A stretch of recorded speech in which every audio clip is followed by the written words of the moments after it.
Donc, bonjour tout le monde. Je pense que nous allons commencer. Salutations.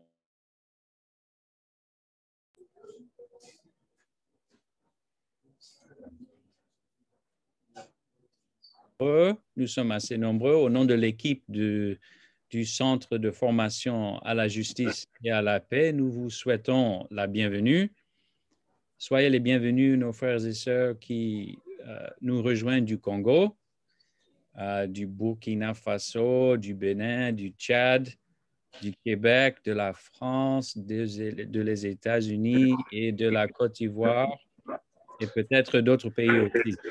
C'est vraiment une grande joie.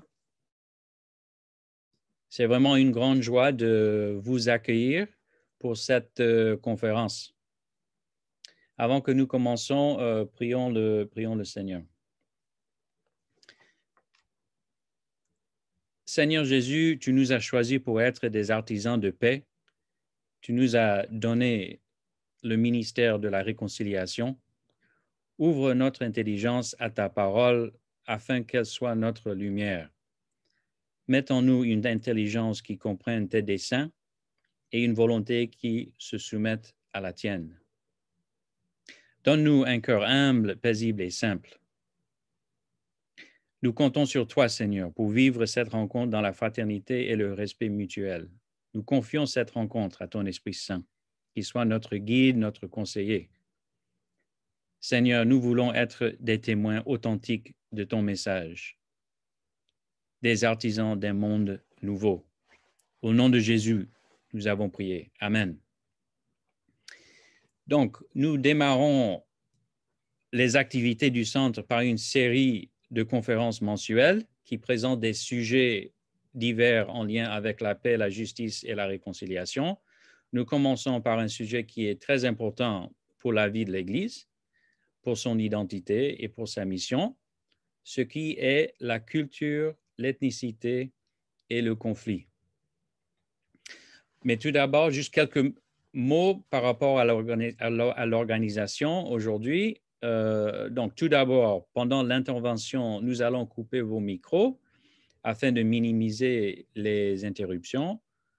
Cela ne veut pas dire que nous ne souhaitons pas que vous participiez. Loin de cela, nous utiliserons le chat pour vos questions. Donc, mettez vos questions dans le chat, soit sur le portable ou bien l'écran que vous avez ou dans la classe à l'USEKIN.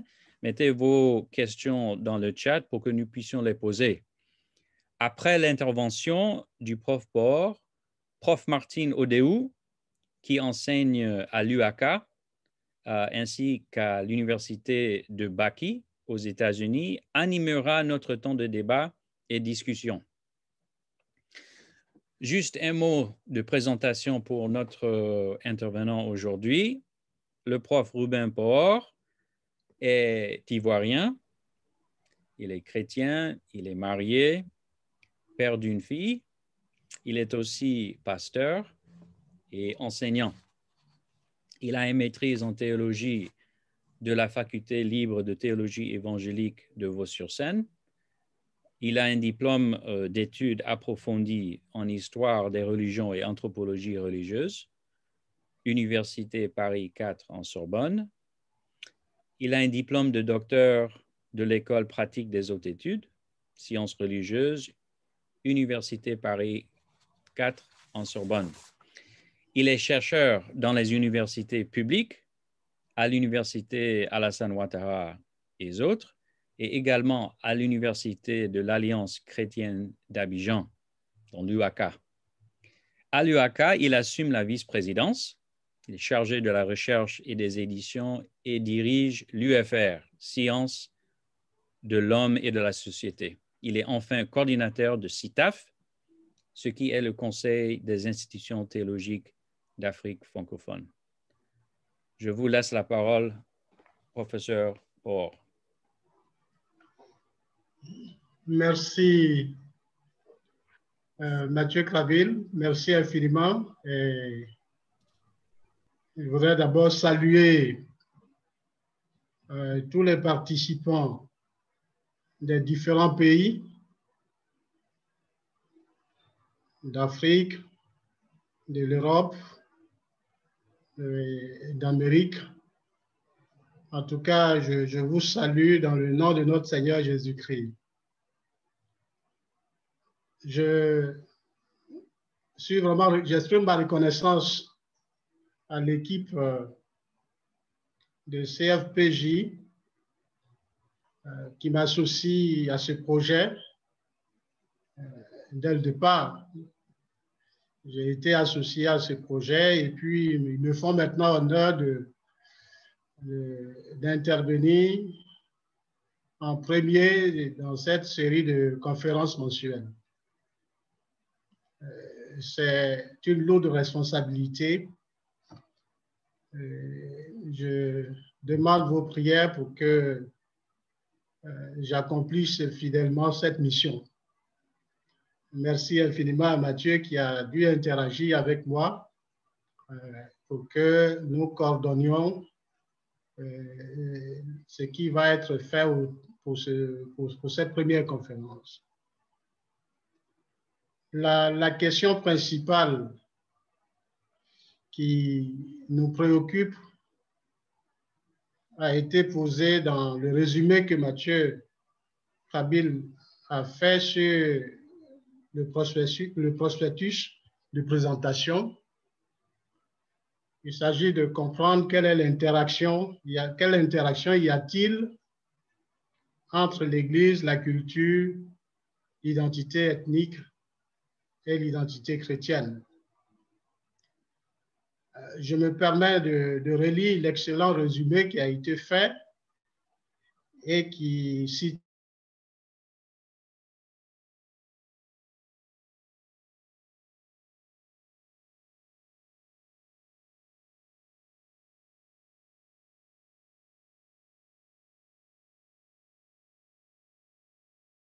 de conflits à l'échelle nationale et locale en brochant sur une mauvaise compréhension de l'influence de la culture et de l'ethnicité sur l'interaction sociale. Cela est aussi le cas dans nos contextes ecclésiaux. Au fond, cette conférence abordera les liens entre l'Église, la culture, l'identité ethnique et l'identité chrétienne. Les approches théoriques ancrées dans une vision du monde africain seront soulevées pour mieux comprendre nos identités diverses culturelles, leur intégration dans les contextes africains et pourquoi cela est important pour la mission de l'Église du Christ. Alors, cette présentation clarifie bien les orientations que nous aurons tout au long de cet échange que nous aurons tout à l'heure. L'analyse que je vais vous faire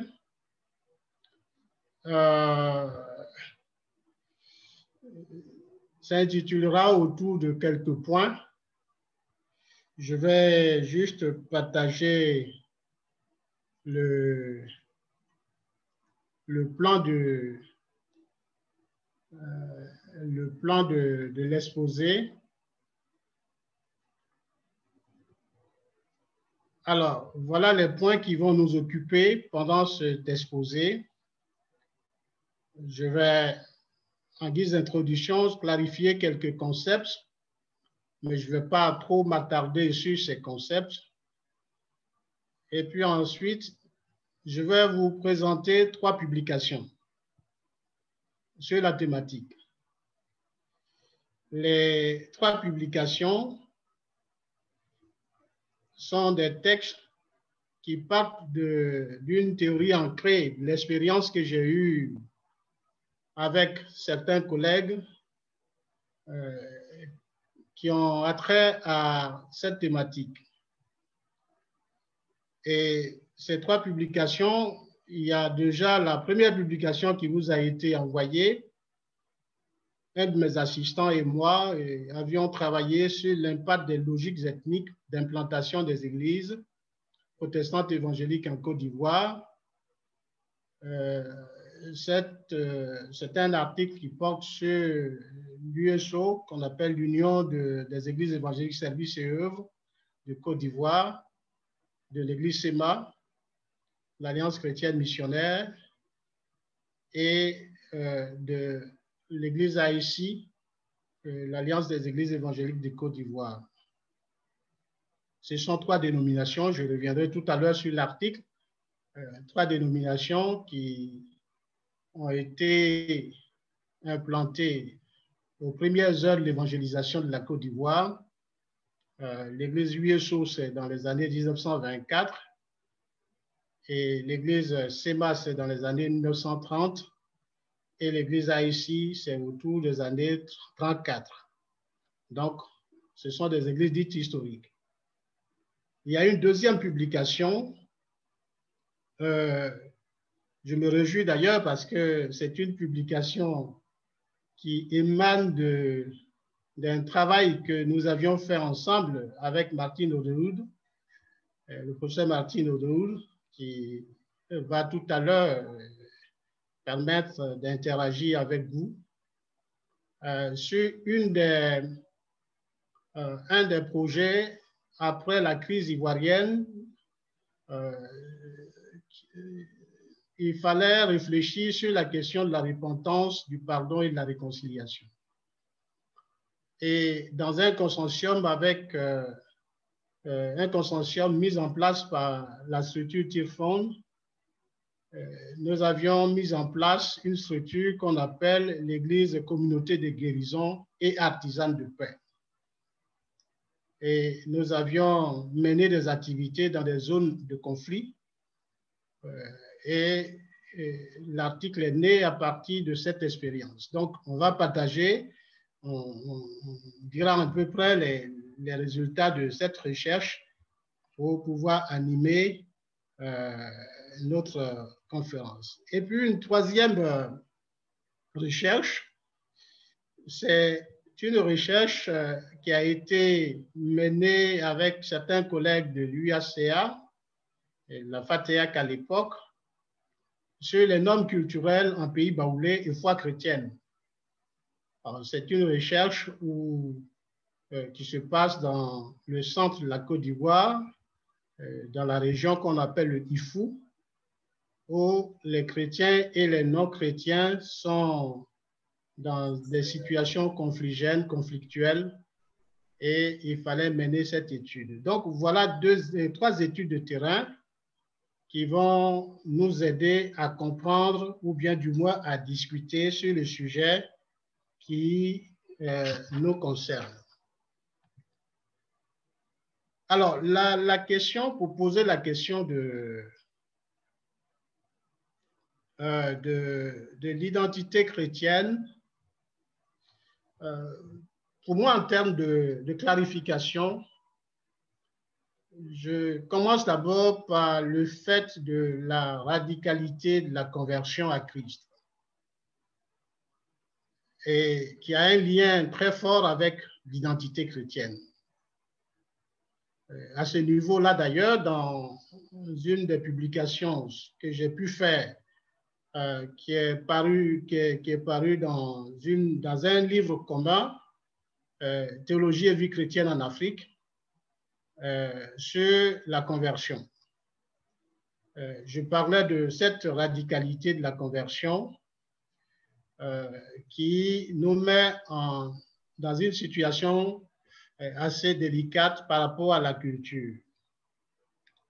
La Bible nous dit que l'on devient chrétien par la nouvelle naissance et par la conversion.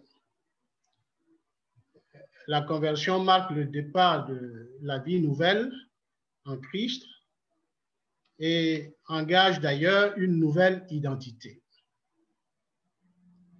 Elle peut se faire de façon paisible, dramatique, etc. Mais ce qui est tout à fait important, c'est la radicalité de la conversion qui exige plusieurs éléments. D'abord, il y a une rupture avec le mode de vie passé. Je parle de la culture, de la coutume, de la tradition africaine dès le départ, qui sont considérées désormais comme païennes et répréhensibles. Là, vous voyez déjà, on se base sur le texte de 2 Corinthiens 5, 17. Choses anciennes sont passées. Mais aussi, cette radicalité exige une prise de distance à l'égard de tout ce qui est représentation et pratique traditionnelle ou néo-traditionnelle. Par exemple, le culte des morts, les funérailles, les sanctuaires, la polygamie, etc. et toute autre chose. Et ensuite, un renoncement à toute compromission avec les pratiques culturelles et jugées païennes au détriment d'une nouvelle vie.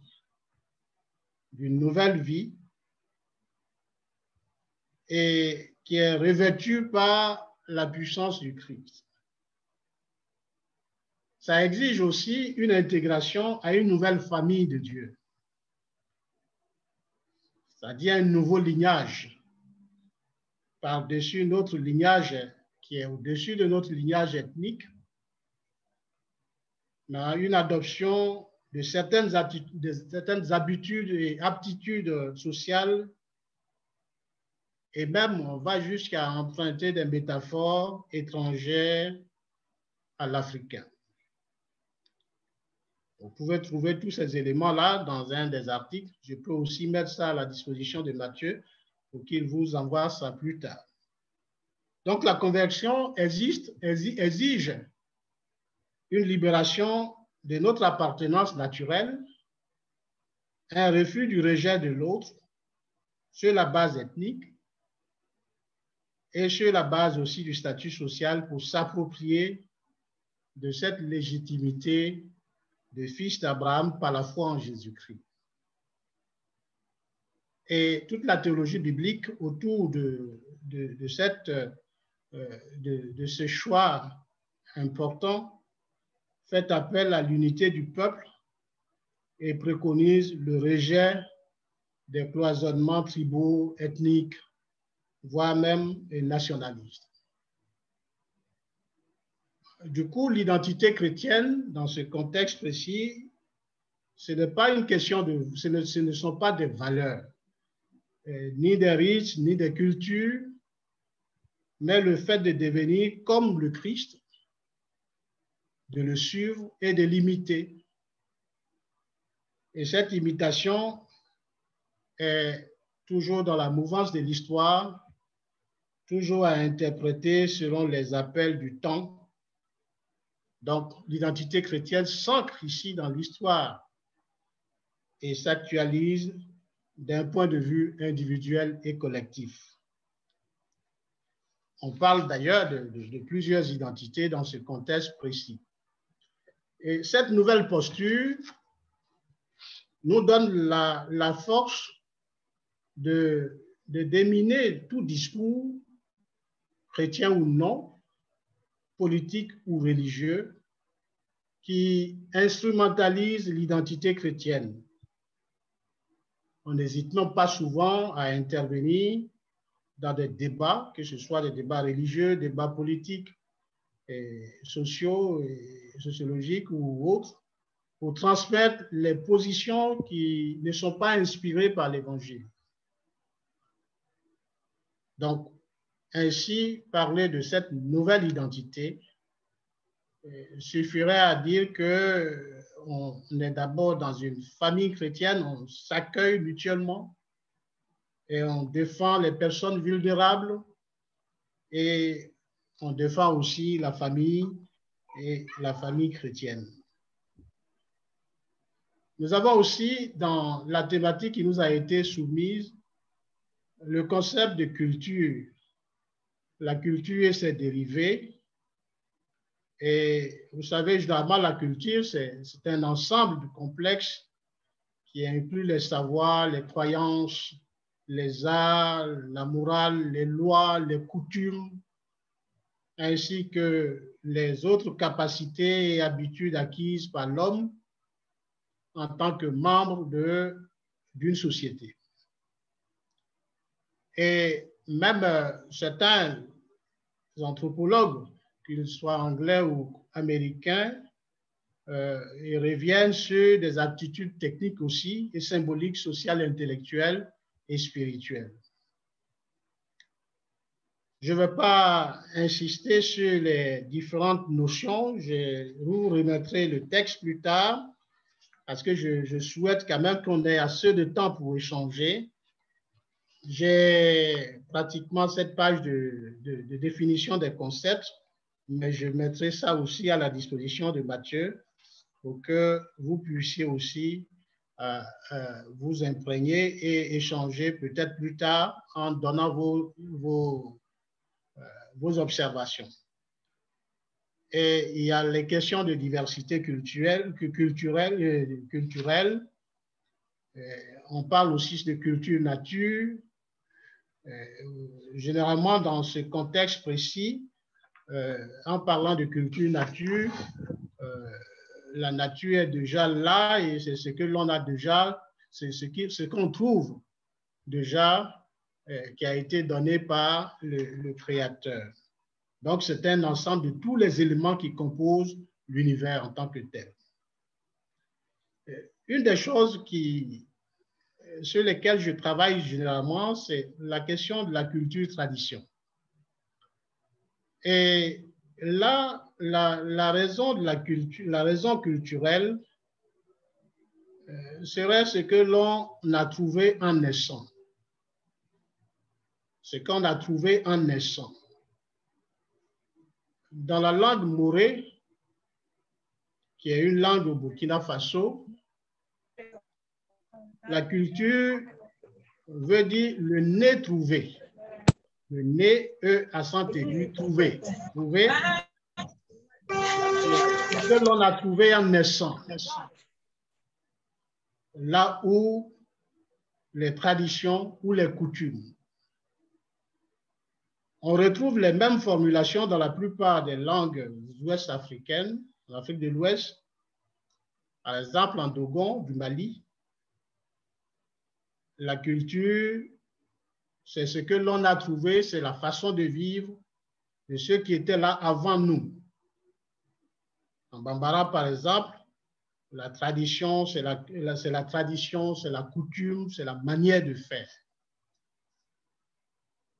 Pour nous, cela est important parce que on verra plus tard, en voulant parler par exemple des questions de l'inculturation, de l'acculturation ou de l'interculturalité, il faudra en tenir compte de ces dimensions ou de ces définitions qui partent de nos langues maternelles. C'est pourquoi la culture se confond souvent à la nature, qui est aussi ce qu'on trouve à la naissance et devient comme un instinct, une disposition première, fondamentale, un archétype. Donc, elle est ainsi une hérédité,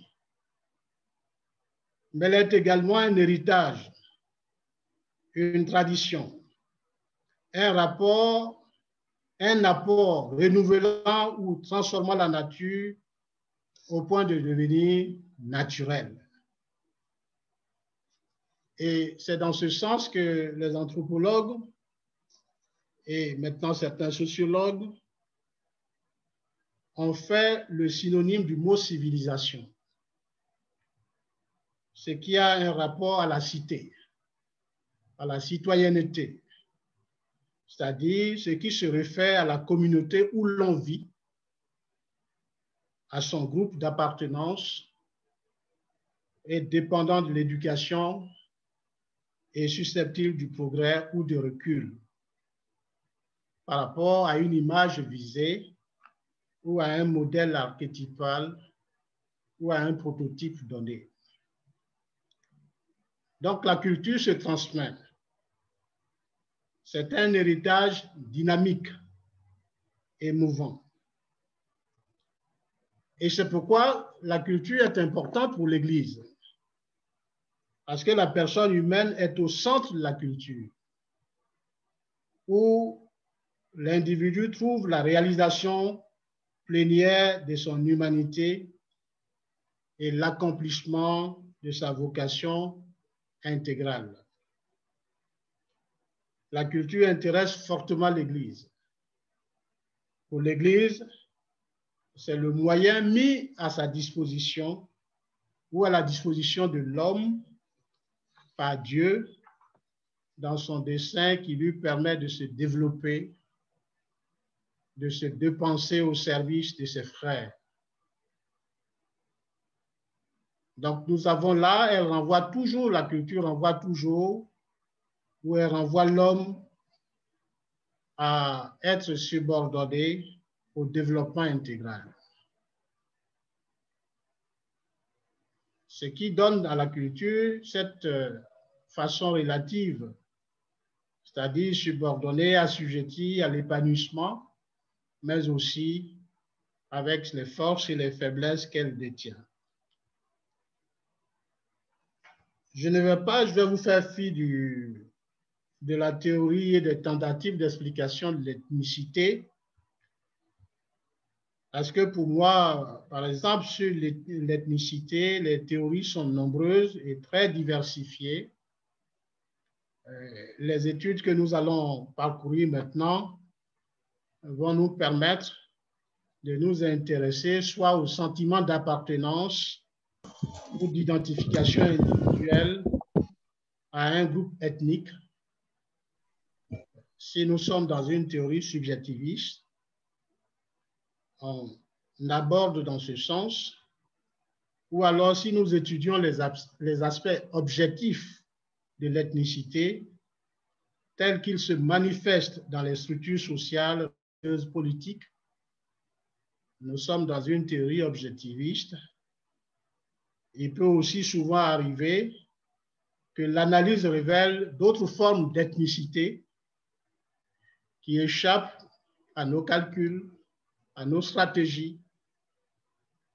Et à ce moment-là, nous sommes dans une ethnicité irrationnelle ou alors une ethnicité perçue comme ressource ou instrument utilisé de manière rationnelle dans les stratégies sociales ou politiques.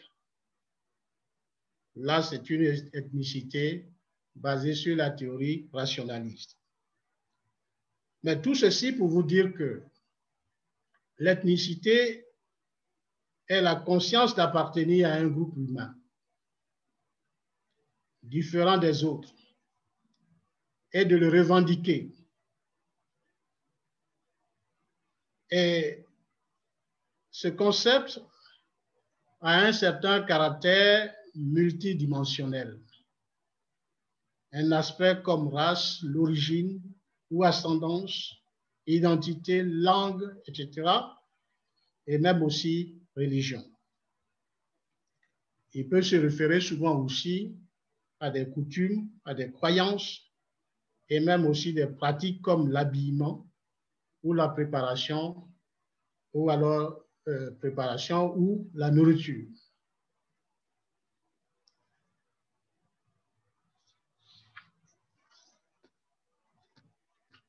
Dans le cas de la Côte d'Ivoire, nous avions entamé une étude sur la question d'ethnicité en rapport à un concept nouveau qui a émergé au cours de ces 10 dernières années, qu'on appelle l'Ivoirien nouveau. Et le lien entre ce concept d'ethnicité et cet Ivoirien nouveau, on a essayé de réfléchir. L'étude n'est pas encore publiée, mais les quelques résultats obtenus sont là. Dans le cas précis, la Côte d'Ivoire, les conflits interethniques sur le plan régional ou local sont liés en grande partie au foncier, à la question de la terre. Donc, vous voyez aussi, c'est une des définitions de la culture, c'est-à-dire c'est toujours lié à la terre, dès le départ à l'origine. Donc, les conflits ivoiriens sont en quelque grande partie liés à la question des fonciers et non à une volonté hégémonique d'un groupe ethnique sur l'autre. Deuxième élément qui apparaît, c'est la question d'instrumentalisation politique de l'ethnicité, qui est une composante majeure des crises nationales.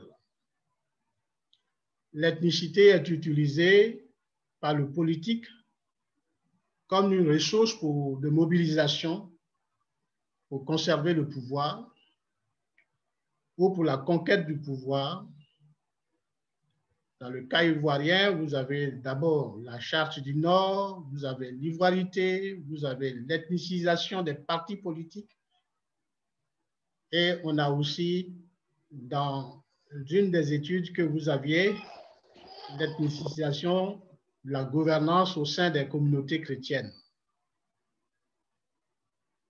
Et pour nous, pour que ce terme ethnicité contribue positivement à la réconciliation et à la cohésion sociale, il faut amener les populations à reconsidérer l'ethnicité sous l'angle relationnel plutôt que sous l'angle instrumentaliste.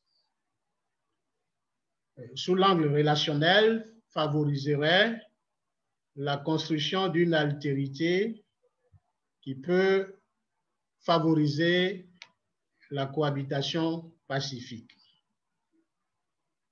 Ça suppose qu'on se réapproprie des origines des groupes ethniques et de leur installation sur la terre ivoirienne, mais aussi qu'on se réapproprie de certaines valeurs comme des alliances interethniques ou la parenté à plaisanterie. Ça nécessite aussi qu'il faut une éducation, une rééducation des populations pour vivre ensemble pour la base des valeurs culturelles réappropriées. Alors, lorsque cette étude sortira, peut-être certainement vous aurez toutes les conclusions. Je sais qu'il y a quelqu'un qui est ici avec nous et qui participe à cette étude. C'est le pasteur Yao Serge. Alors, je voudrais rapidement, avant de laisser le temps aux échanges, revenir sur les 3 publications dont je vous ai parlé.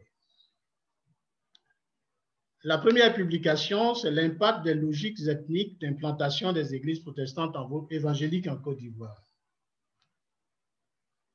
C'est un article qui a été publié en 2017 et cet article décrit l'instrumentalisation des sentiments identitaires au sein de certaines églises évangéliques pour exclure d'autres, pour exclure certains membres de la direction des églises, des leaders qui ne sont pas du groupe ethnique dominant.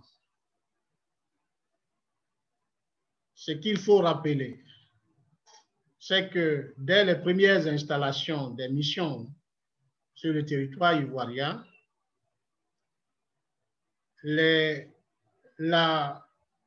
pendant cette période coloniale, la Côte d'Ivoire était répartie géographiquement en plusieurs entités chrétiennes afin d'éviter des chevauchements des missions sur un même territoire. Et cela s'est fait de façon consensuelle. Mais cela a favorisé une emprise ethnique sur les églises qui sont nées dans les zones. Il y a des barrières ethniques consensuelles, il y a un fonctionnement qui est basé sur l'ethnie et la gestion de certaines églises issues de ces missions depuis leur création. Depuis lors, ces dénominations protestantes ont perpétué cette logique ethnique d'implantation et d'extension de leur communauté. Mais aussi et surtout, elles ont renforcé ce que nous appelions le provincialisme ethnique et dénominationnel en provoquant certains effets pervers au niveau de l'adhésion des masses des autochtones des territoires extérieurs de la zone d'implantation historique. Nous avions des communautés, par exemple. Quand on parle des communautés USO, c'est-à-dire l'église qui était implantée avant dans le sud-ouest, maintenant qui est devenue service-œuvre, vous avez deux grands groupes ethniques qui cohabitent, les Dans et les Ouais.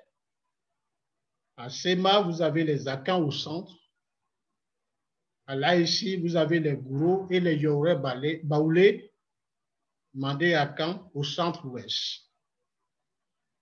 Et ces groupes d'églises basés sur fond ethnique ont été marqués par un ancrage ethnique fort qui met en évidence les logiques identitaires à travers leur implantation territoriale et culturelle.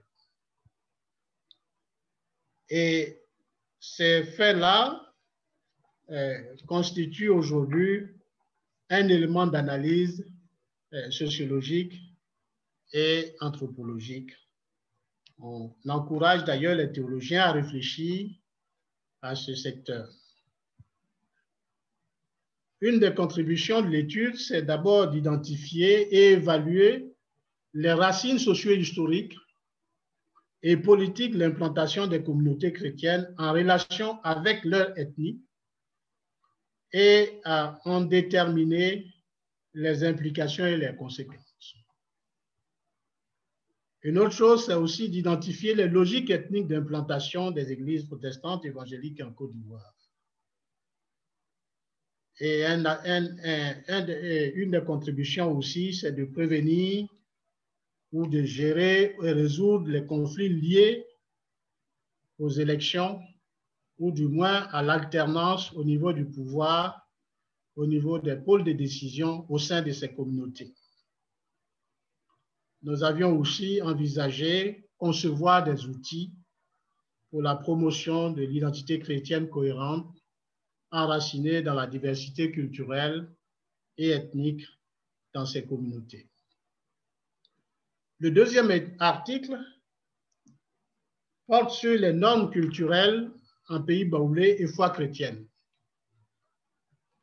Alors, cette étude a pu se dérouler dans la région de Oufou en Côte d'Ivoire, c'est dans le département de Bokanda-Mbayako, dans le centre du pays. Et ce choix de terrain a été justifié par la récurrence des conflits intracommunautaires entre chrétiens et non-chrétiens dans les zones liées à l'observation des interdits, aux divergences de croyances et de pratiques religieuses. Un de nos étudiants, qui est maintenant un de nos collègues, a dénombré 17 cas de conflits ouverts entre chrétiens et non-chrétiens entre 2002 et 2013. Et ces conflits sont liés généralement à l'observation ou à l'inobservation des interdits dans ces localités. L'article met l'accent sur les interférences entre foi chrétienne et culture traditionnelle. Il s'agit d'une recherche axée sur la description des faits en violation des normes culturelles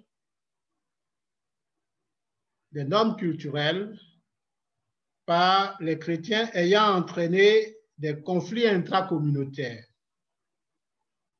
Les autorités villageoises, les dépositaires des interdits, les chefs religieux traditionnels et les leaders communautaires ont été conviés pour échanger autour de cette thématique et voir comment cohabiter, comment travailler ensemble de façon paisible.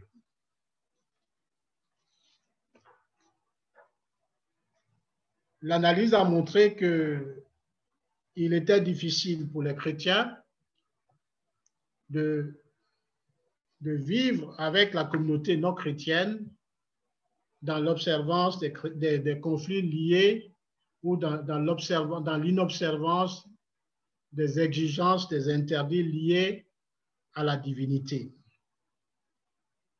On relève particulièrement des points sur les exigences de la foi chrétienne comme cause activation des tensions. Par exemple, les conflits liés aux funérailles ou liés à la sexualité, dont les violations ont exigé des sacrifices pour le pardon des esprits et des ancêtres. Les chrétiens ont dit qu'ils ne participeront pas parce que leur foi les interdit. Et souvent, cela a entraîné des attitudes violentes de la part des non-chrétiens vis-à-vis des chrétiens.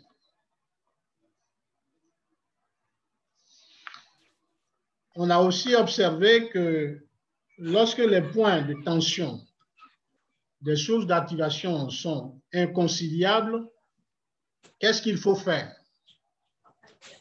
La question a été posée à tous les participants. Alors, ce volet a été appréhendé sous cet angle où les normes culturelles en pays baoulé s'opposaient fondamentalement à la foi chrétienne. Il fallait d'abord que les interdits ou les normes culturelles n'entrent pas en conflit à l'identité du chrétien. Les chrétiens ont été exigeants en disant « nous sommes chrétiens ». Le fait de les appliquer, c'est d'abord un reniement de notre Dieu par reconnaissance à d'autres divinités. Tu n'auras pas d'autre Dieu dans ce cadre-là. Et l'État, par le biais de l'administration du territoire, intervient généralement pour lancer des appels à la tolérance, au respect des libertés de conscience et la pratique individuelle et collective pour instaurer l'équilibre entre chrétiens et non chrétiens pour un vivre ensemble dans la zone.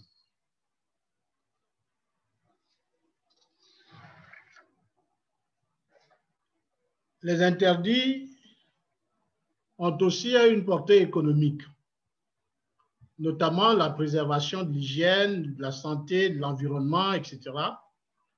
Parce que des faits, par exemple, ont été relatés.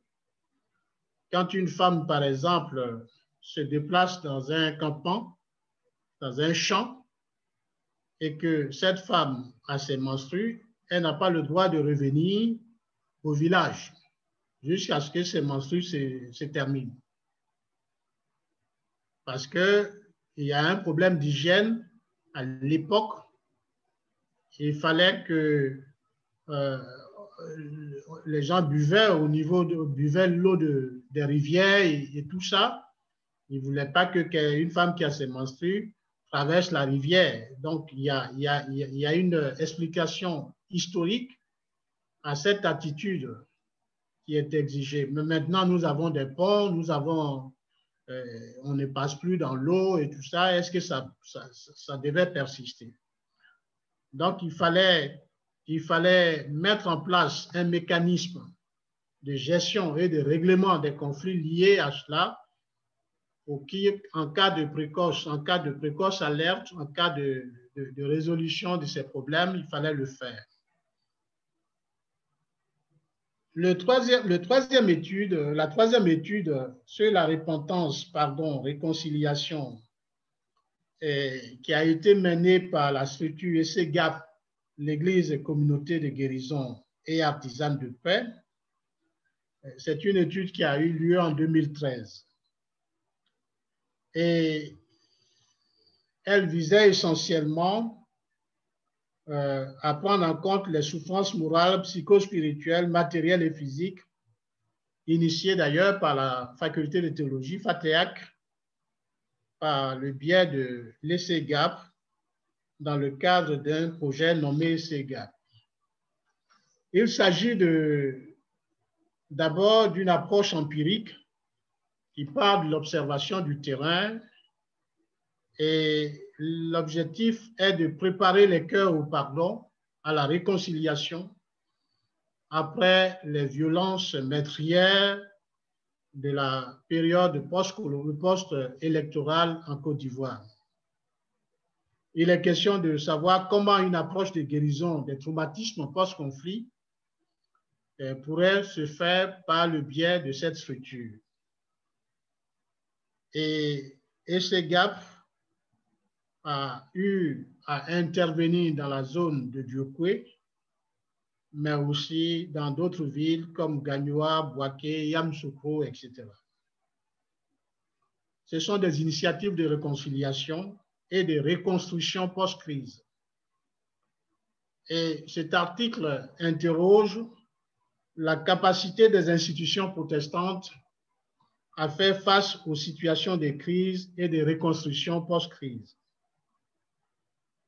Il souligne d'ailleurs la complexité des modèles d'approche, la réconciliation, et laisse penser qu'il existe encore d'autres possibilités aux institutions religieuses de pouvoir intervenir en cas de conflit, en se basant sur des modèles tirés de l'Écriture qui ont été mentionnés dans ce texte. Donc, vous allez voir, par exemple, dans l'article qui vous sera soumis, la réconciliation entre Jacob et Ésaü, Joseph et ses frères comme modèle d'approche de justice restaurative, la réconciliation en contexte d'actes irréparables comme le cas de David et Beersheba, la réconciliation après repentance ou conversion comme le père et le fils prodigue, et aussi le ministère qui est confié à l'Église comme le ministère de la réconciliation. Donc, je voudrais peut-être m'arrêter là. On va essayer de clarifier au fur et à mesure que nous allons interagir. Je vous laisse aussi intervenir avant d'arriver à la conclusion après les échanges. Je crois que je suis maintenant au terme de la première partie de mon intervention. Après, je vais conclure. Merci beaucoup.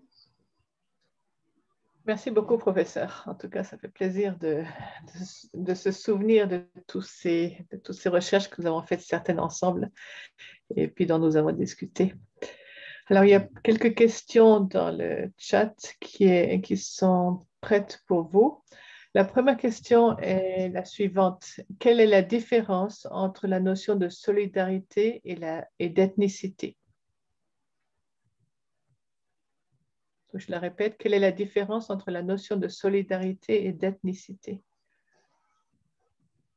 Alors, Martine, est-ce que je prends une série de questions ou je réponds au fur et à mesure? Qu'est-ce que tu préfères? Certainement, est-ce que, comme tu as déjà les questions, oui. Est-ce qu'il y a des questions qui se recoupent? Bon, il y en a il y a 2 questions sur l'ethnicité et il y en a une sur l'instrumentalisation. Bon, il y a 2 questions sur l'ethnicité et l'instrumentalisation et puis la première question. Donc, peut-être qu'on va prendre la première question, ensuite les 2 autres questions. D'accord. Alors, au fait, l'appartenance à un groupe ethnique est différente de la question de la solidarité qui va dans le sens où la solidarité, c'est le sens moderne de ce que nous avons en termes bibliques, la compassion. Le bon samaritain, c'est un homme de compassion, mais l'État fait de la solidarité, par exemple. Vous voyez la différence? L'État se réapproprie de la compassion en parlant de solidarité. C'est une assistance aux personnes déshéritées, aux personnes en difficulté, etc. Maintenant, ça peut être destiné à un groupe d'appartenance ethnique, à mon groupe ethnique, ou alors ça peut être destiné à... On peut le faire sans connotation ethnique. Une solidarité peut concerner l'ensemble d'une population sans forcément viser mon groupe d'appartenance à un groupe de famille à laquelle j'appartiens. Bien sûr, l'apôtre Paul va dans ce sens-là en disant qu'il faut d'abord soutenir le frère de la foi. Vous voyez, par exemple, le soutien à un frère dans la foi, c'est je le soutiens à un frère de la foi, ben, il n'exclut pas non plus de faire face aux personnes qui sont en difficulté.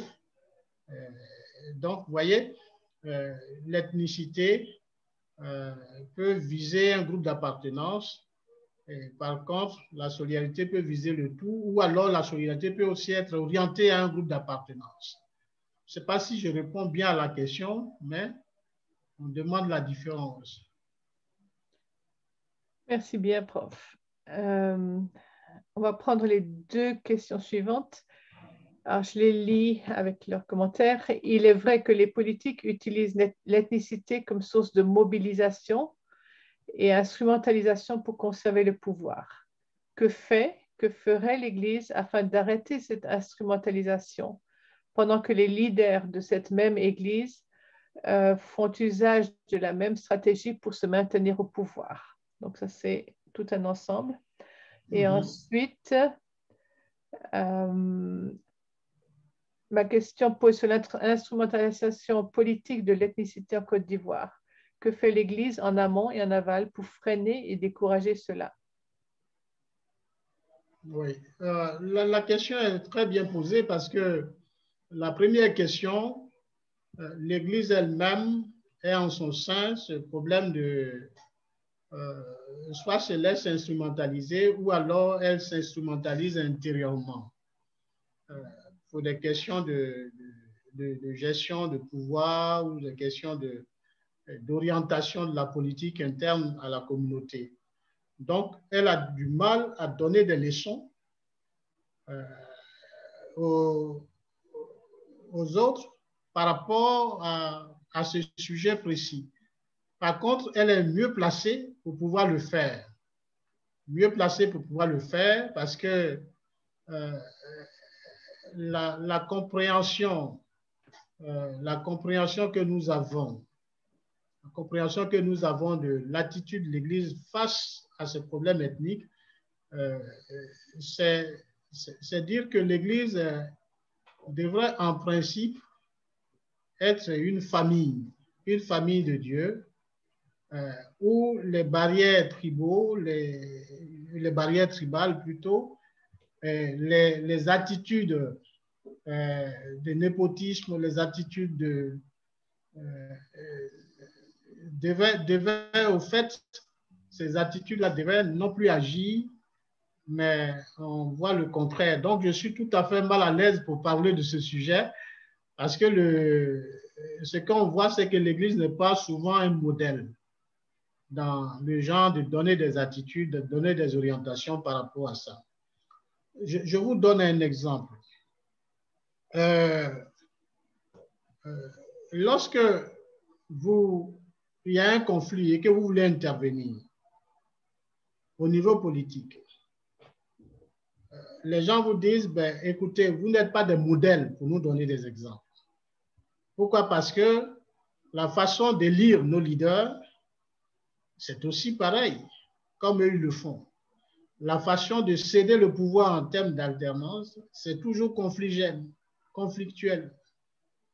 Donc, on n'est pas souvent des modèles. Et je crois que ce qu'il faut faire, c'est de nous-mêmes, de nous recentrer sur nous-mêmes, de réfléchir intérieurement pour voir comment nous pouvons nous départir, comment nous pouvons faire pour réellement donner le modèle qu'il nous faut. On a tous les indices bibliques qui nous aident, mais on n'arrive pas encore. Il faut que ça arrive. Donc, c'est un travail commun que nous devons faire. Je pense que vous pouvez aussi agir. Hein? Vous pouvez aussi agir. Mais est-ce que c'est parce que c'est un problème de compréhension de la Bible, c'est une question de conversion, ou bien c'est une question de culture? Je crois qu'il faut qu'on trouve ensemble la solution pour réellement trouver comment orienter l'Église. Bon, je n'ai pas la solution en tant que telle, mais nous cherchons ensemble la solution. Vous pouvez aussi réagir. Hein? Si quelqu'un a la solution, qu'il me la donne. Moi, je vais l'utiliser. Hein? Merci bien, prof. Alors, je vais vous lire les 3 questions suivantes. Quel est votre point de vue sur les notions, la rupture avec la vie passée? Est-ce que la vie passée veut nécessairement dire culture, coutume et tradition? Ensuite, pouvez-vous nous relever les avantages et les inconvénients dans la répartition géographique des missions parmi les ethnies? Alors, la deuxième question, c'est les avantages et les inconvénients dans la répartition géographique des missions parmi les ethnies. Les avantages et les inconvénients. Oui, de la répartition géographique des missions. Okay. Et ensuite, la troisième, c'est la tolérance est un levier de réconciliation. Pourtant, les conflits sont le fait de l'intolérance. Alors, la tolérance est-elle une renonciation à sa religion ou à son ethnicité? OK. Bien. Alors, je souhaite souvent qu'il y ait une interaction dans les échanges parce que je suis le seul à parler, je suis le seul à, à discuter, à dire les choses. Mais ce que je veux dire par rapport à la première question, la question sur c'est la vie passée. C'est la question se pose sur le 2 Corinthiens 5, 17. C'est ça? Les choses oui, anciennes. Il y a une autre question aussi dans le verset, avec justement ce verset-là. Est-ce que les choses anciennes veulent forcément dire la culture, la tradition et la coutume? Oui, pas forcément. Les choses anciennes, mais je dirais même en grande partie, parce que qu'est-ce qui est ancien que nous n'avions pas hérité? Par exemple, la nature. Bibliquement, on a hérité la nature pécheresse. Et cette nature, lorsque on dit qu'elle est passée, ça veut dire quoi? Que avec la rencontre que nous avions avec le Seigneur, il y a quelque chose qui se produit. Elle est soumise à l'esprit maintenant, à la loi de l'esprit, qui nous permet de contrôler les œuvres de la chair, la nature pécheresse. Au niveau de nos traditions, de nos cultures, de ce que nous avons hérité de nos parents ou qui nous a été légué ou transmis par nos parents, il y a aussi des éléments qui, lorsqu'ils rencontrent le Christ, ont besoin de renouvellement, ont besoin de changement, ont besoin de transformation. Et donc, ça, c'est des choses que nous avons héritées. On a hérité certains éléments culturels, on a hérité certaines traditions, on a hérité certaines coutumes qui peuvent passer. Mais il y en a qui sont conservables. Ce n'est pas tout. La question on revenait tout à l'heure à la question de la solidarité. On hérite ça aussi, c'est un élément qui fait partie de la culture. On hérite aussi les questions de nourriture, de langue.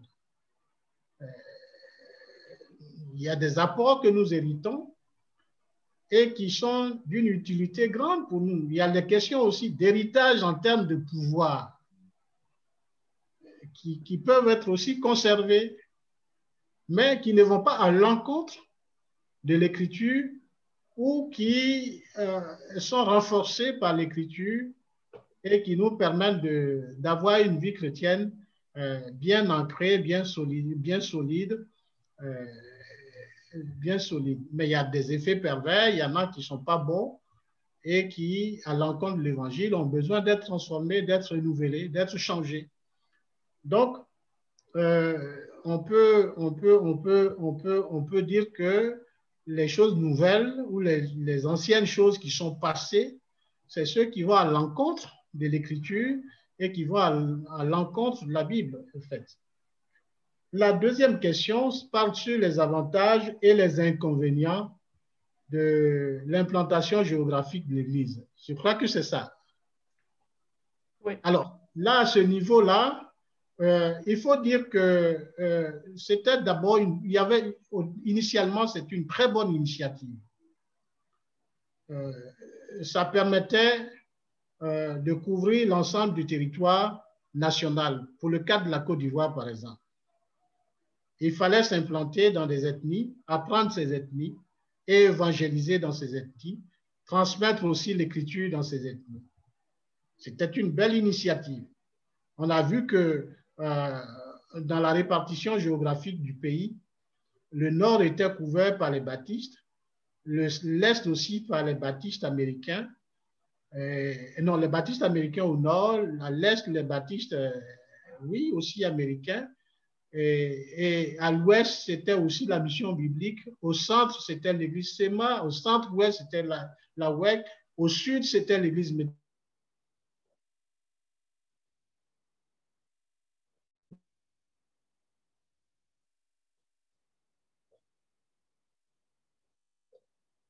On t'entend plus. Ensuite, sur un pays et avoir impliqué dans tous les domaines dans ce pays. Mais ça donnait des églises ethniques parce qu'on ciblait l'ethnie depuis la base d'envoi de la mission et on venait pour apprendre cette ethnie et fonder l'église dans ce milieu précis. Donc, c'était l'objectif, ça. Et traduire aussi l'écriture dans cette ethnie. Donc, c'était un avantage, connaître l'ethnie, donc c'était cet avantage-là. Cependant, il y avait des communautés qui étaient des communautés nouvelles et qui n'arrivaient pas à trouver des zones, des points où elles pouvaient s'installer. Ça a commencé, l'éclatement a commencé à partir de l'arrivée des Assemblées de Dieu dans les années 58.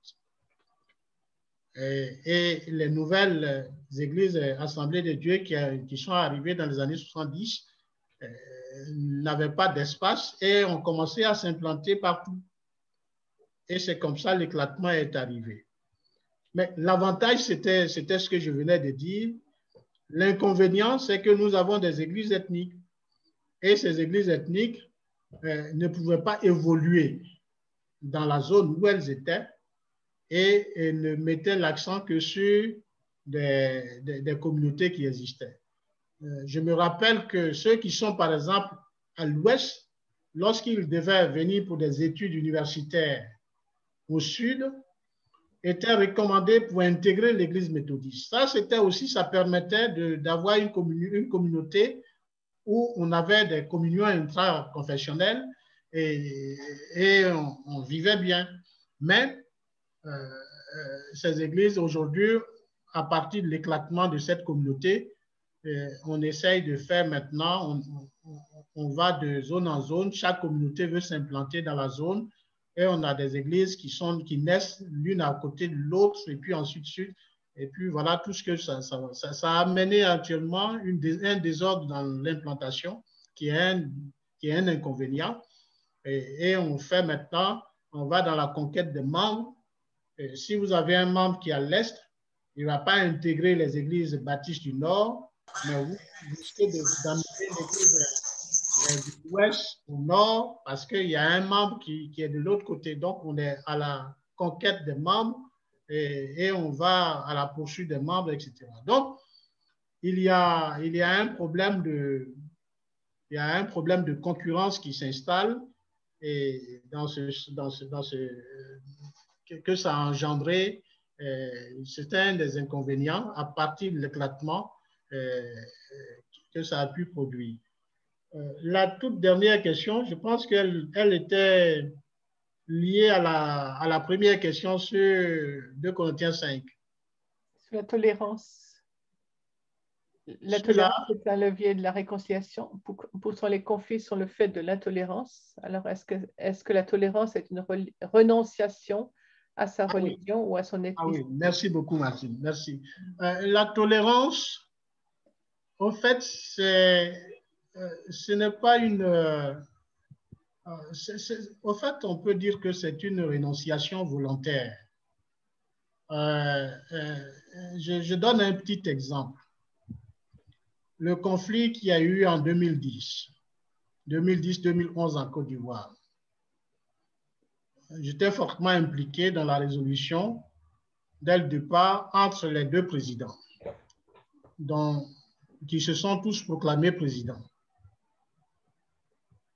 L'un d'entre eux se réclamait de nos communautés évangéliques et l'autre était de la communauté islamique, communauté musulmane.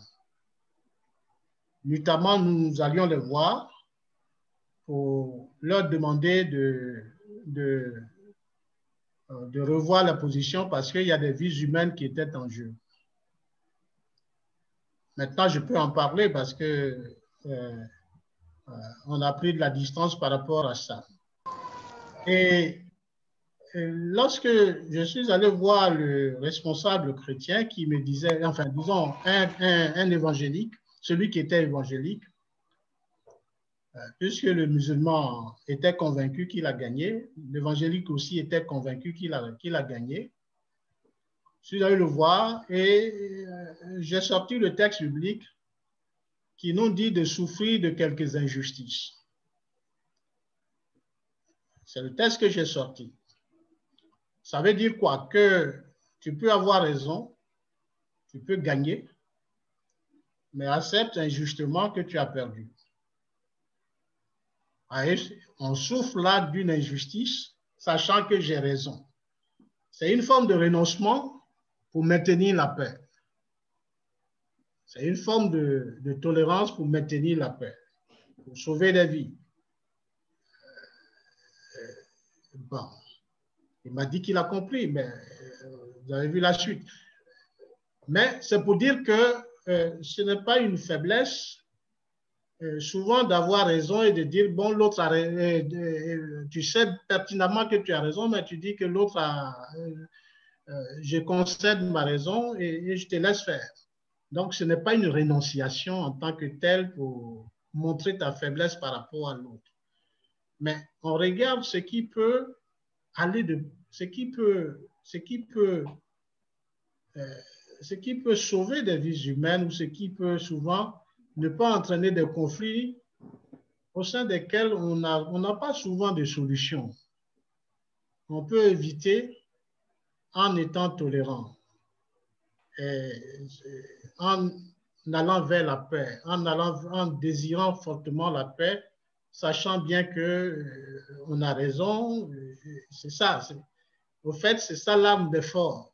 Hein? Donc, c'est dans ce sens-là que je dis que il faut souvent être tolérant. Ce n'est pas une faiblesse, mais c'est une force. Merci bien, prof. On va prendre un petit intermède. Au lieu de prendre des questions suivantes sur le chat, il y a toute une salle d'étudiants qui nous attend à l'USEKIN. On va leur donner la parole pour les écouter leurs questions et après on reviendra aux questions du chat si on a du temps. Oui, merci. Je réponds au nom de Mathieu Baoué. Je suis étudiant au niveau de diplôme d'études approfondies, DEA.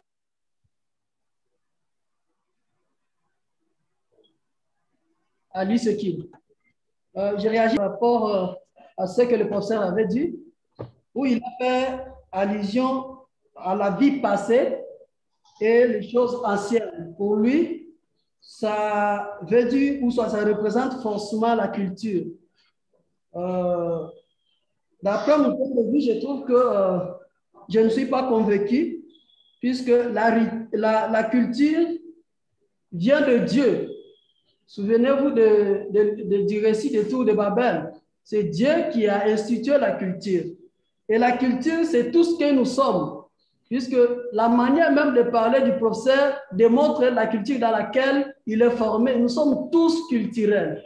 Et Dieu que la culture fait partie des choses qu'on doit se séparer. En tout cas, je trouve que ça va nous pousser jusqu'à mettre de côté la Bible, puisque la Bible, elle est culturelle. Ça nous trace l'histoire d'un peuple qui avait une culture et qui a développé une relation avec Dieu. Moi, je trouve que la culture, c'est une richesse que nous devons conserver et tout en respectant la culture des autres, nous pouvons trouver un moyen pour communiquer ou mener une relation qui pourra favoriser la paix au lieu de créer des conflits. Mais si on commence déjà à juger la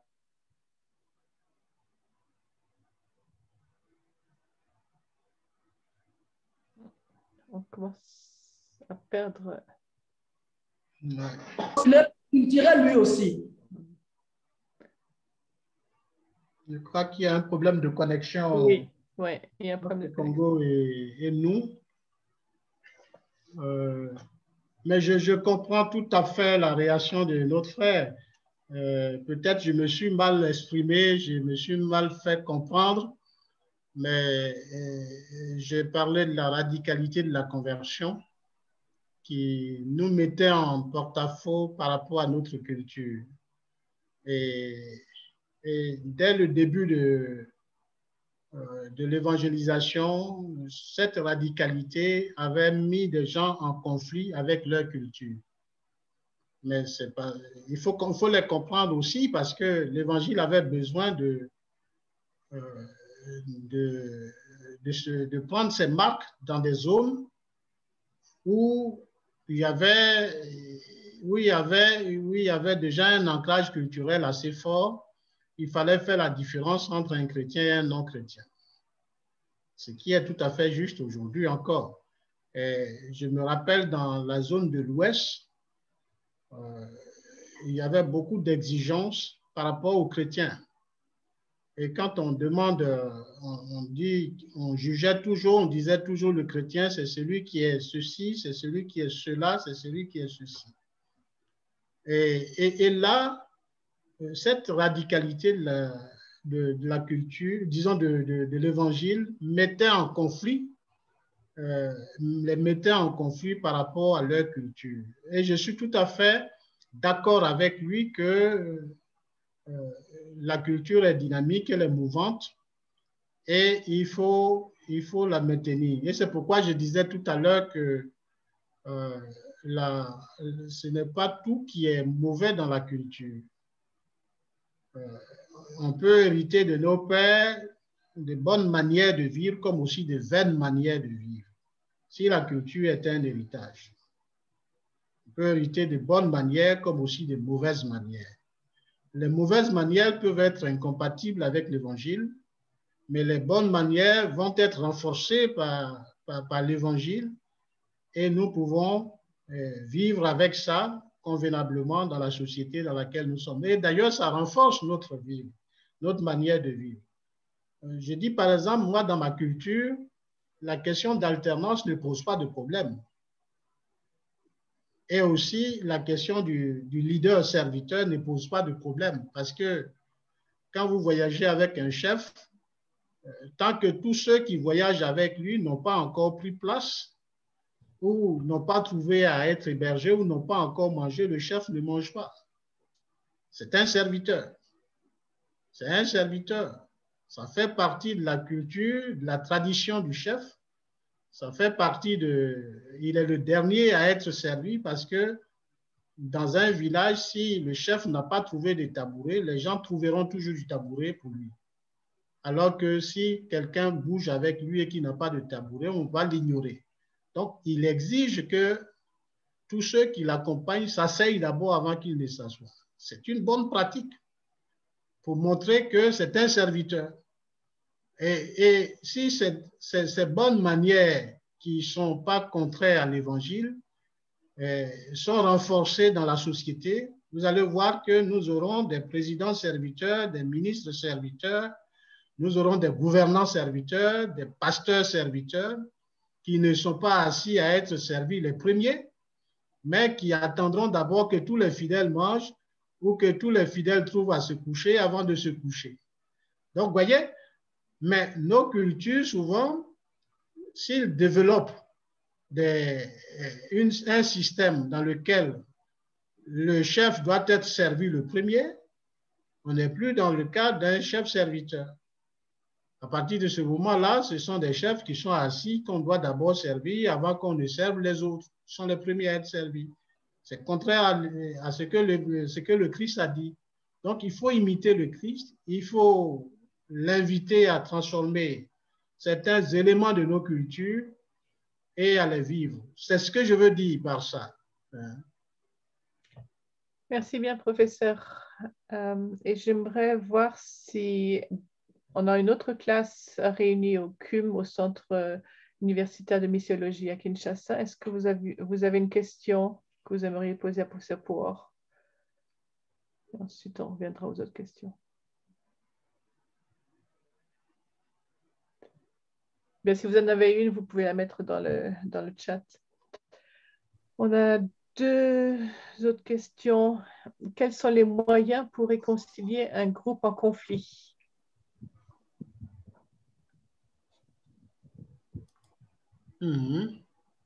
Ensuite, est-ce qu'un début de solution pour vivre l'ethnicité sous l'angle relationnel ne serait pas déjà d'encourager les membres d'une ethnie à apprendre à aimer ou au moins à voir les aspects positifs, ce que peuvent apporter les spécificités des autres ethnies pour enrichir la vie en Christ?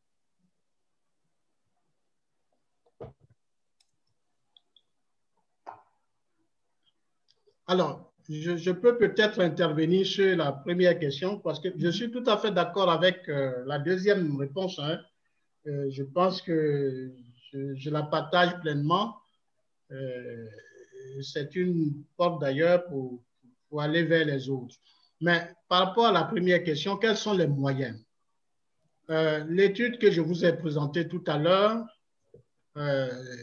sur la question de présenter d'autres modèles que les modèles existants en termes de réconciliation. Je suis parti de l'expérience que nous avions connue dans le pays parce que nous avions eu pendant le gouvernement du président Gbagbo des moments de réconciliation qui n'ont pas marché. Pendant le président actuel, le président Alassane Ouattara, des moments de réconciliation qui n'ont pas aussi marché. Alors, qu'est-ce qu'il faut faire? Il fallait explorer d'autres voies de réconciliation. Et c'est dans ce sens-là qu'il faut proposer qu'il y a eu des modèles de réconciliation qui s'inspirent de l'écriture et qui peuvent être des cas similaires dans le continent, disons dans le pays où nous sommes, et qui pourront aussi, qui pourront être essayés. L'étude parle de ce principe-là, de ce constat. Si les autres ont échoué et que nous faisons la lecture des modèles de réconciliation à travers les textes bibliques qui ont marché, pourquoi ne pas aussi essayer ces modèles dans les cas où nous sommes en conflit ou où il n'y a pas encore eu de réconciliation? Alors, quels sont les types de modèles qu'il faut voir? Il s'agit d'analyser les différents types de conflits et puis de voir si ces conflits sont similaires aux conflits qui se sont posés dans l'écriture et ces différents modèles qui existent. Un modèle est toujours en fonction du contexte, en fonction du milieu dans lequel il doit être appliqué et de voir si ces modèles peuvent le faire. On a connu ici des situations où des frères sont en conflit et ces frères ont pu se réconcilier lorsqu'ils se sont retrouvés pendant les funérailles d'un de leurs parents. C'était le cas aussi dans la Bible des frères, des enfants de Jacob. Ésaü et Jacob se sont retrouvés et ont noué le cas de réconciliation pendant les funérailles de leur papa. Ils se sont retrouvés. Ça veut dire qu'il y a une similitude qui peut s'établir entre ces types de réconciliation et des modèles qui peuvent être tirés de ce texte et qui peuvent servir aussi dans des cas de réconciliation pareils. On peut aussi parler des situations irréparables. David et Uri avec la femme d'Arsheba. Alors, qu'est-ce qui a pu se produire? On peut aussi se servir de ces modèles. Il y a aussi des réconciliations qui peuvent se baser sur des modèles du fils prodigue. Il a dilapidé les biens de son père et qui revient. Donc, il y a plusieurs modèles dans la Bible, Joseph et ses frères. Donc, plusieurs de ces modèles, on peut essayer de faire l'inventaire de ces modèles et de voir en quoi ces modèles peuvent s'adapter en des cas de conflit dans les contextes où nous sommes, ou dans des contextes où les conflits émergent dans nos milieux en tant que tels, pour établir des possibilités de pardon, de réconciliation, de repentance, etc., dans les milieux où nous sommes. Donc, les moyens sont là. C'est une grâce que nous avions de trouver des moyens, des modèles bibliques, et à nous de les adapter à nos contextes et de voir comment ces modèles peuvent nous aider à résoudre les problèmes en tant que dans les milieux où nous trouvons. Il y a en plus de l'écriture d'autres modèles qui existent aussi dans nos cultures, dans nos traditions, dans notre façon de régler les problèmes. Il faut essayer d'être inventif et de demander au Seigneur de nous orienter à trouver des modèles cohérents qui ne sont pas non plus des modèles qui vont à l'encontre de nos conceptions en tant que chrétiens, mais aussi de nos conceptions en tant qu'enfants ou en tant que quelqu'un du pays, etc. Merci bien, prof. Et je crois qu'il y a un mot qui doit garder notre attention, retenir notre attention, c'est le Saint-Esprit est un esprit de créativité, d'innovation. Et dans ces relations-là, je crois qu'on en a beaucoup besoin. Exactement. Il y a une question de notre frère Oulay. Comment se fait-il que l'ethnie dans nos contextes évangéliques modernes, en dehors des églises ethniques, ne valorise pas ou même dévalorise l'ethnicité? L'ethnicité se présente comme un concept négatif. Alors, voilà dans un résumé des commentaires. Donc, est-ce que l'ethnicité est toujours vue comme étant quelque chose de négatif? C'est ce qu'il faut combattre. Voilà. Parce que le concept lui-même, il ne doit pas être appréhendé de façon négative. Parce que il peut y avoir des apports, l'ethnicité, pour résoudre la vie en société, disons, pour vivre mieux. Je tire toujours des exemples du contexte dans lequel je suis. Dans ce pays, nous avions, ça existe aussi dans d'autres pays en Afrique, ce qu'on on appelle les alliances interethniques. Vous savez, les alliances interethniques, moi, m'ont sauvé la vie.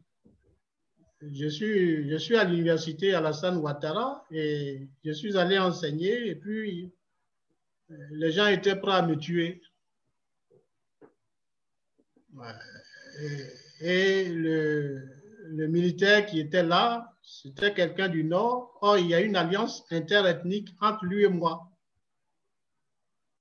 Donc, il est venu, quand il a pris mes pièces, ils m'ont mis quelque part et ils ont sorti le fusil et tout ça. Ils ont dit non, lui, on doit le mettre dans un conteneur quelque part. Et quand il a vu mon nom, il a dit, mais ça vient d'où ça? J'ai dit, ouais, écoute, et j'ai vu aussi son nom et j'ai dit, mais tu es mon esclave et c'est toi qui veux me tuer. Il a sorti 25 francs. Il a mis le 25 francs sur ma voiture et il m'a dit que tu ne peux plus bouger parce que tu es mon esclave. On a plaisanté. Et quand on a fini de plaisanter, c'est lui-même qui m'a accompagné et qui m'a sorti du zone de conflit pour m'accompagner jusqu'à Abidjan et jusqu'à Yamoussoukro. Donc, vous voyez, c'est pour dire que l'alliance interethnique peut être utile pour résoudre les problèmes aussi. Donc, vous voyez, c'est pour dire qu'il ne faut pas simplement voir dans l'ethnicité quelque chose de mauvais. Il faut voir aussi qu'il y a toujours un apport positif en termes de lien. disons, on peut utiliser cette alliance interethnique pour réaliser beaucoup de choses, pour résoudre beaucoup de choses, beaucoup de conflits en termes de société. Donc, ce n'est pas seulement que négatif. Mais ce qui est mauvais, c'est exacerber ou instrumentaliser une ethnie par rapport aux autres. Et ça, il faut combattre ça. Ce n'est pas le rôle de l'ethnicité, ça. On peut utiliser de façon positive l'ethnicité pour résoudre beaucoup de problèmes en tant que tel. Donc, tout n'est pas négatif. Et donc, en continuant sur l'ethnicité, on a le CUM qui demande, donc le Centre universitaire de missiologie, quel rapport sociologique établissez-vous entre famille et ethnicité? Entre famille et ethnicité. Alors, le rapport sociologique, donc il vient sur mon terrain, le terrain des sociologues. Il vous a compris. En fait, qu'est-ce qu'il faut dire? Je disais tout à l'heure que il y a plusieurs études sociologiques qui ont été réalisées sur le concept de l'ethnicité. Ce que moi j'utilise chaque fois, j'utilise ces théories sur l'ethnicité pour résoudre les problèmes en lien avec l'ethnicité. La question sur la famille, quand on prend l'Église par exemple, prenons l'Église comme famille de Dieu. Il y a un élément fondamental que j'ai souligné pendant mon intervention au début, le fait que nous soyons du même lignage que nous avions désormais, qui nous unit par la foi. Nous sommes tous enfants d'Abraham. Et nous constituons une seule famille, une seule nation, un même peuple. Donc, un lignage commun. Tous ceux qui sont nés d'Abraham, qui sont enfants d'Abraham, qui, par la foi en Christ, deviennent enfants, membres de la famille de Dieu. Et dans ce lignage, vous allez constater qu'il y a des règles, il y a des principes, il y a des normes qui sont établies où on dit, bon, dans la même famille, tous les membres, bien que ces mêmes membres de famille n'aient pas le même rôle, ces membres sont égaux, ces membres ont les mêmes droits, il n'y a pas de barrière sociale, il n'y a pas de barrière tribale. Je parle là de l'Église, mais il n'y a ni juif, il n'y a ni grec. Nous sommes la même. Et même Christ va plus loin en disant que le fait que quand il parle de qui est mon père, qui est ma mère, mon frère, ma soeur, mes frères, ce sont ceux qui croient. Ce sont ceux qui croient. Donc, vous voyez, la dimension que l'Église prend en tant que corps, en tant que famille, elle va au-delà de la famille du sang. La famille, la fraternité que j'ai avec mon frère qui n'est pas chrétien. Et même Christ va plus loin en disant que, bon, par ma conversion, par mon adhésion à Christ, généralement, il y a une primauté qui s'installe entre mon frère qui n'est pas chrétien et mon frère qui est chrétien. Donc, il y a quelque chose qui se passe là. Ça ne veut pas dire que je coupe les liens avec les parents biologiques ou les gens de mon lignage, disons de ma tribu, de mon milieu social, mais je reste toujours attaché à eux. Mais ma famille chrétienne constitue désormais une famille assez importante. Et c'est pourquoi il n'y a pas d'opposition, mais il y a une manière de vivre en tant que chrétien qui va au-delà de ce que j'ai. Vous voyez, par exemple, si je perds un frère qui n'est pas chrétien, la douleur est beaucoup plus forte que si je perds un frère chrétien. Parce que le frère chrétien, je sais que je vais le retrouver. Le frère non chrétien, je vois déjà ce que l'Écriture me dit par rapport à lui. Donc, il y a un jugement, il y a une perception, il y a une représentation qui est là et qui me permet et qui détermine mon comportement vis-à-vis des deux familles. Ce ne sont pas des familles opposées et ce sont des familles qui coexistent, mais dans lesquelles j'ai des responsabilités et dans lesquelles je dois vivre. Bon, je ne sais pas si j'ai été clair par rapport à ça, mais je me suis débattu quand même en répondant. Merci beaucoup, prof. Vous êtes très bien débattu même. On a une main levée, le frère Benjamin Niania. Vous voulez poser votre question à voix haute?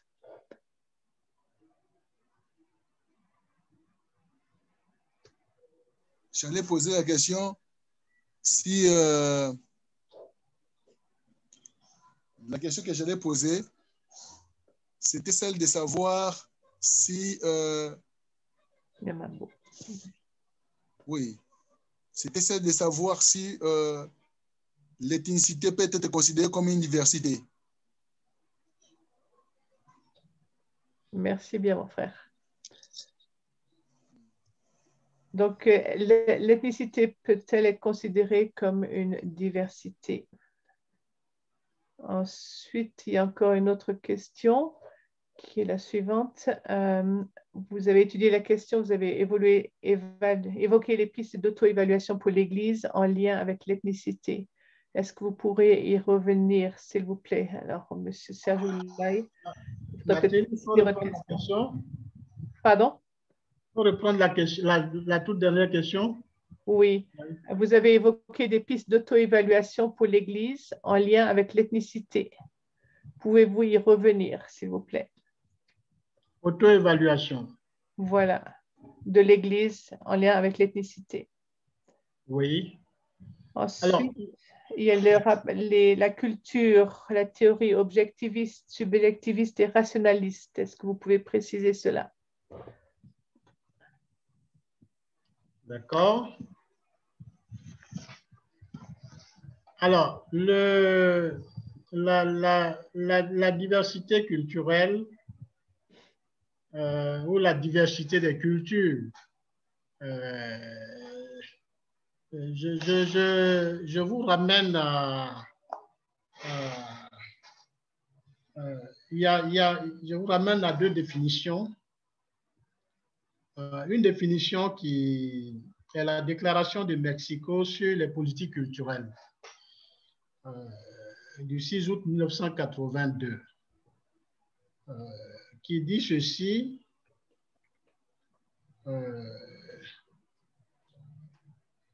Je lis, il y a une diversité de cultures. Dans son sens plus large, la culture peut aujourd'hui être considérée comme l'ensemble des traits distinctifs, spirituels, matériels, intellectuels et affectifs qui caractérisent une société ou un groupe social. Elle englobe, outre les arts, les lettres, le mode de vie, les droits fondamentaux de l'être humain, les systèmes de valeurs ou les traditions et les croyances, etc. Donc, vous voyez, si nous prenons tous ces éléments qui composent la culture, d'un milieu à l'autre, il y a effectivement une diversité. Les traits distinctifs ou bien même disons les communautés spirituelles, il y a une diversité. Il y a une diversité de matériel, une diversité intellectuelle, affective, qui parle d'un groupe à l'autre. Et même dans un même groupe, quand vous prenez le groupe évangélique, vous avez aussi une diversité. Donc, la diversité culturelle est un fait qui est là.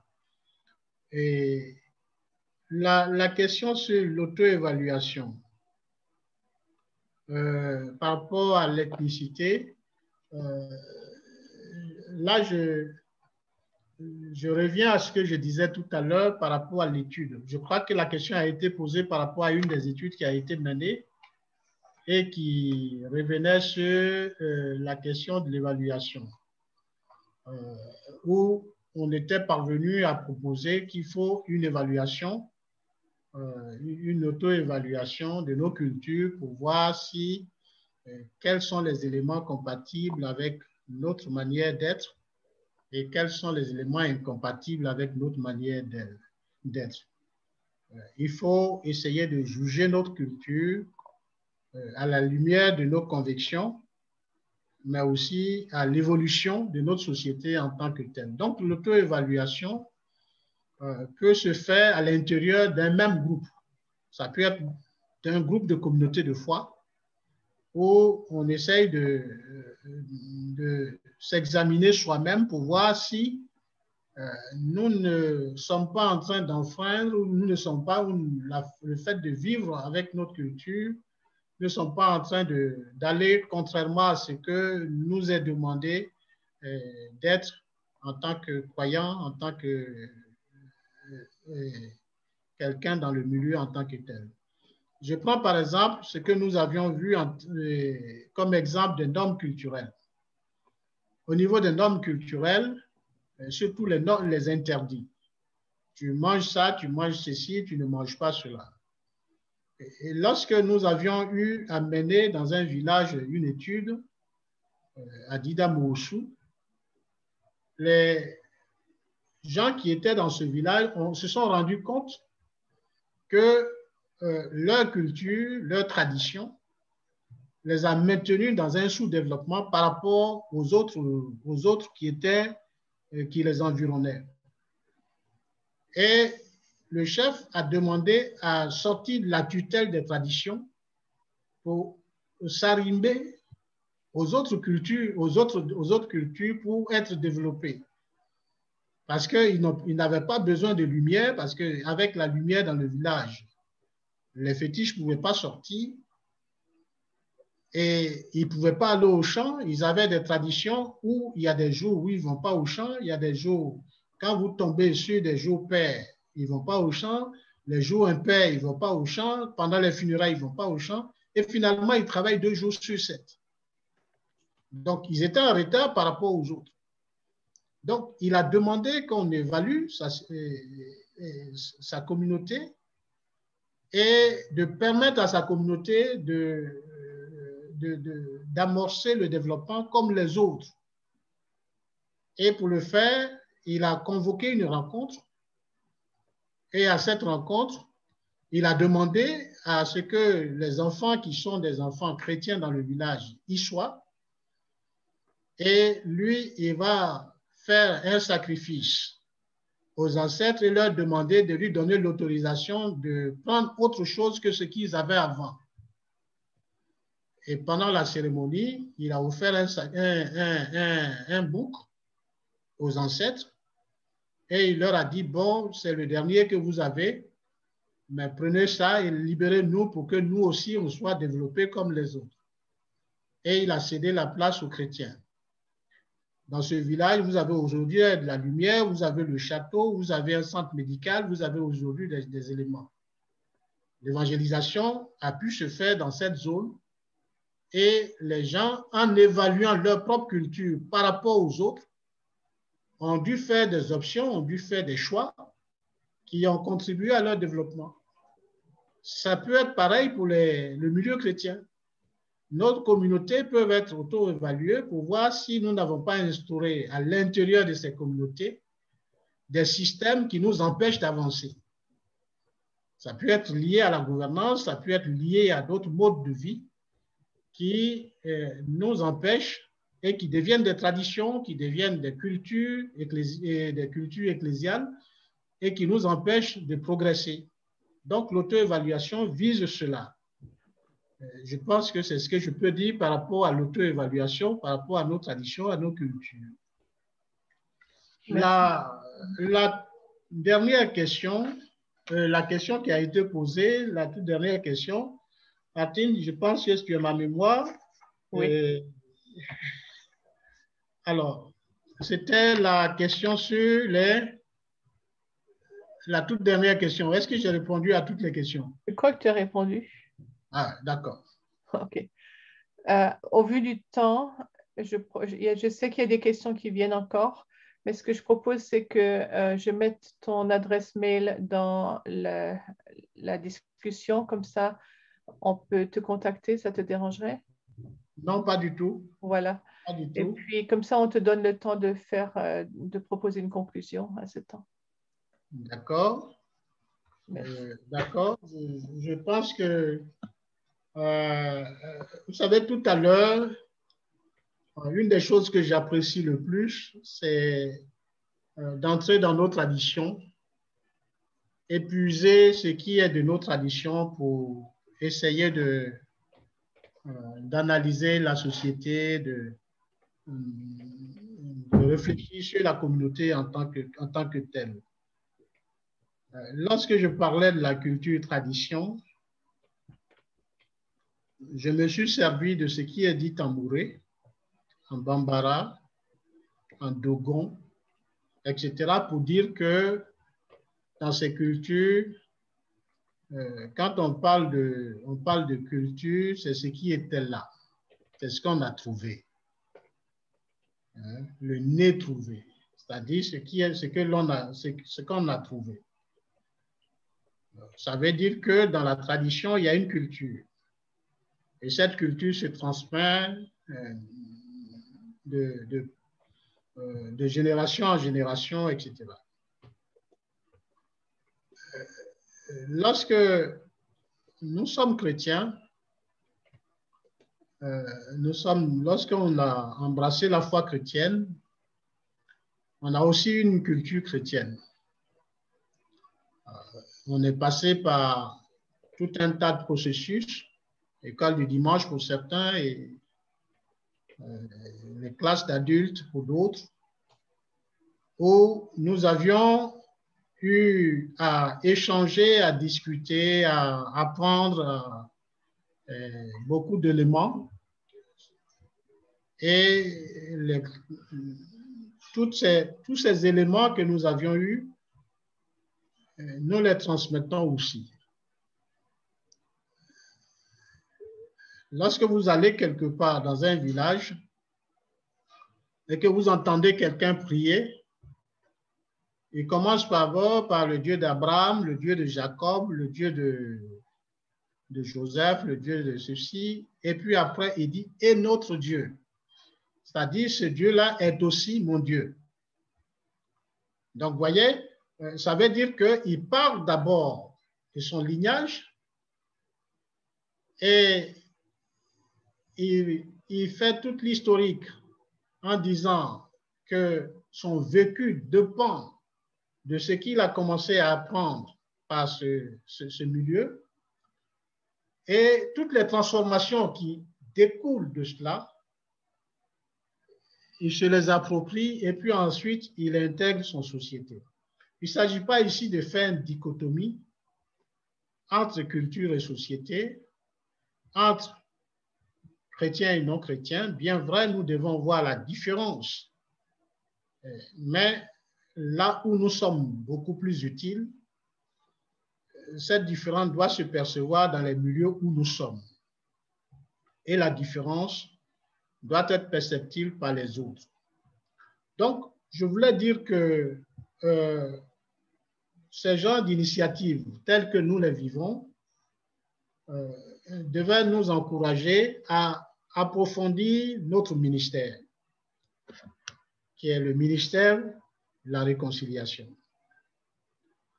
Pour rigoler, tout récemment, j'ai rencontré le ministre de la Réconciliation nationale qui est un jeune d'ailleurs, et il s'est présenté pompeusement comme ministre de la Réconciliation nationale. J'ai dit, mais je suis ministre avant toi.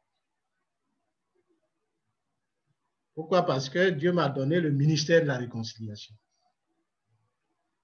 Et ça s'est fait avant les temps, avant les fondations du monde. Donc, ça fait partie de la chair de l'Église de mettre cela en valeur, de mettre cela à contribution au service des États dans lesquels nous sommes, mais tout simplement en passant par cette transformation dont nous parlons, et puis en étant différent des autres. Et cette différence doit être perceptible pour que nous soyons efficaces dans ce que nous devons, dans ce que nous faisons et dans ce que nous disons. Donc, ce que je voudrais dire, c'est que j'encourage ces genres de conférences, j'encourage ces genres d'initiatives et nous sommes là aussi pour les soutenir, pour permettre à notre société de réellement retrouver ses repères par rapport à ce qu'il n'était pas. L'Église est témoin de la repentance et de la réconciliation dans sa chair. En tant que croyant et comme Église, la repentance et la réconciliation constituent un des traits essentiels de notre identité chrétienne. Parce que réconcilier avec Dieu, nous chrétiens, comme le dit l'apôtre Paul, nous avons le ministère de la réconciliation. La parole dont les croyants sont porteurs sont celles de la réconciliation. Notre propre réconciliation est fondée en Dieu lui-même, qui nous a réconciliés avec lui en Christ et qui réconciliera aussi toutes choses en lui. Et je crois que ce sont les paroles qui sont des paroles fortes qui viennent de l'Écriture et qui doivent nous animer dans notre vie, dans la société. Je voudrais m'arrêter là, que le Seigneur nous bénisse et qu'il nous encourage à avoir des conférences comme ça fertiles et qui nous permettent de nous permettre d'entrer dans ce monde où on a besoin de cela. Merci beaucoup. D'accord, merci, Prof. Port. La culture et je sais que On ne t'entend pas très bien, tu peux parler plus fort, pardon. Vous m'entendez maintenant? Vas-y, encore plus fort. Vous m'entendez maintenant?